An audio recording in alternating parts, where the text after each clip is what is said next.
Thank you, Madam President, and to the senator from Arizona, for whom I have great respect. I would point out two things. The first is in your argument. You've stated that this issue of the debt limit is a non-issue.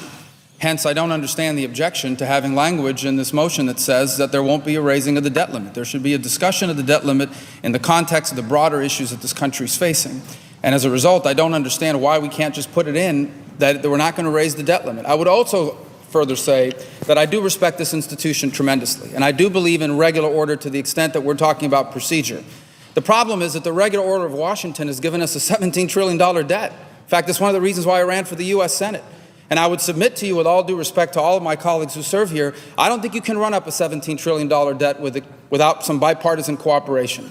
So in some extent, what I am concerned about is the regular order of doing things in this city, where the debt limit has been raised consistently without any conversation about the fact that this government borrows 40 cents out of every dollar that it spends. 40 cents out of every dollar. Never in the history of this country and of this republic has a generation of leadership robbed a future generation like this generation of leadership has done. So that is my concern. My concern is I do not have trust in Washington, D.C., and I do not have trust, I don't care who's in charge, that we will not recklessly once again raise the limit of the greatest country on earth without any consideration for limiting the way we spend money in the future so that we do not bankrupt this extraordinary nation and the implications that could have on our children. And since I raised the objection today, I wanted to at least close my comments by accurately describing to the people watching, whether at home or in the gallery or elsewhere, what's happening here, because maybe some folks are wondering what this is all about. And it's pretty straightforward. In fact, for over 1,000 days, the Senate did not pass a budget under the leadership of the current majority. And we did complain about that because that was problematic. And they ultimately this year finally passed a budget, one which quite frankly doesn't deal with our debt and doesn't help grow our economy, but they passed a budget. And so the House has passed its budget, the Senate has passed its budget, and the way it works is that both of these sides now are supposed to sit down and negotiate. So what's happening here is that a motion is being made to start those negotiations, which nobody here is objecting to these negotiations. That can begin today. This process that they want can happen right this very moment. The only thing we're asking is that it be clear that as part of that negotiation, an increase of the debt limit not be part of it. And here's why it's so important that not be part of it. Because we haven't discussed it. As the senator from Texas pointed out, when we debated the budget, we didn't debate the debt limit. Let me tell you what the debt limit is. It's the credit line of the United States. It's how much money the government is allowed to borrow. This is not a trivial matter. I heard people stand here today, my fellow senators, and say, well, you'd raise any objection to any issue you want, we can stop the whole process. This is not a trivial objection.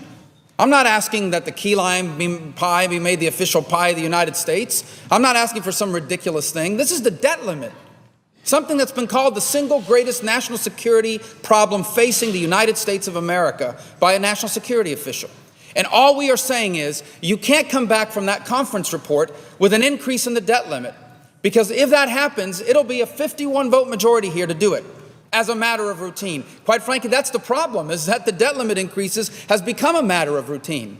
And that's how you get from $10 trillion to $16.5 trillion in such a short period of time. Now, ultimately, you're right, we shouldn't treat the debt limit casually. That means we shouldn't just casually and cavalierly say we'll never raise it no matter what you do. But we also shouldn't casually just raise it as a matter of routine. And that's the fundamental problem. And the impact that this is having on our economy is serious.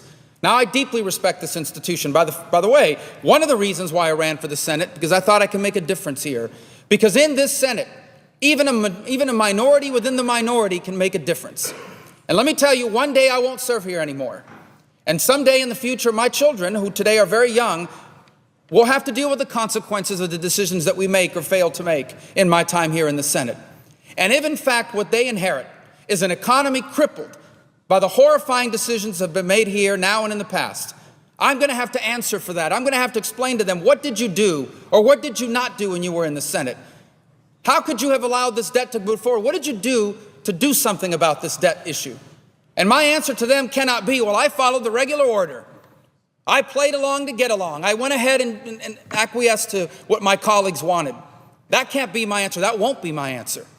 And so the bottom line here is we can move to conference right now. We can begin negotiating with the House this very day. All we are asking for is that as part of that negotiation, they cannot come back here with a debt limit as part of it. The debt limit is an important issue. It should be discussed on its own as it relates to the entire economy, not simply the one-year budget of the United States of America. And that's the basis of our objection. And if the majority would reconsider their position and come to the floor and offer the same motion, but with language that clearly says that it cannot include reconciliation instructions to raise the debt limit, we will be in conference with the House this very day. But if they fail to do that, we can't move forward. Because what we cannot do is continue to routinely raise the debt limit of this country without any serious conversation about how we're going to begin to put our fiscal house in order. Because the impact it's having on our economy is disastrous. Our economy is not growing. There are people in America right now who are unemployed or underemployed because the debt is scaring people away from investing in our economy and in our future. And if we do nothing about that, then, my colleagues, we will be the first generation of Americans to leave the next generation worse off. That has never happened in our history. And I hope that we can come together here to prevent that from happening. Because I think that if we do some simple but important things for our country, including bringing our debt under control, I believe if we do that, this new century, this 21st century, can also be an American century. So my hope is that at some point today or tomorrow or in the next few days, we can come to this floor and make a motion to go to conference with a very simple and straightforward language that says that the conference report cannot include reconciliation instructions to raise the debt limit.